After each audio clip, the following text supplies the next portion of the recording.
આજે નૂતન વર્ષના પ્રારંભ અવસરે સમગ્ર રાજ્યમાં સ્નેહ મિલન સમારંભો યોજાઈ રહ્યા છે।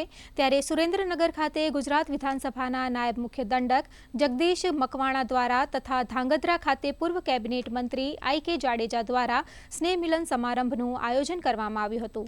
કાર્યક્રમમાં શહેરના આગેવાનો, વિવિધ સમાજના પ્રતિનિધિઓ, વિવિધ ક્ષેત્રના કાર્યકરો તેમજ મતદારો ઉપસ્થિત રહ્યા હતા અને એકમેકને નવા વર્ષની શુભેચ્છાઓ પાઠવી હતી। गुजरात में मुख्यमंत्री माननीय श्री भूपेन्द्रभाई पटेल नरेन्द्रभाई मोदीना साथ और सहकार थी गुजरातना विकास ने आगळ धपावी रह्या छे।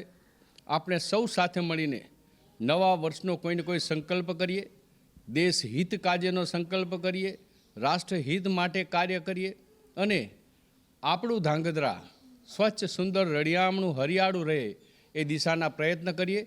पुनः दिवाळीनी नवा वर्षनी आप सौने अनेक अनेक शुभकामनाओं।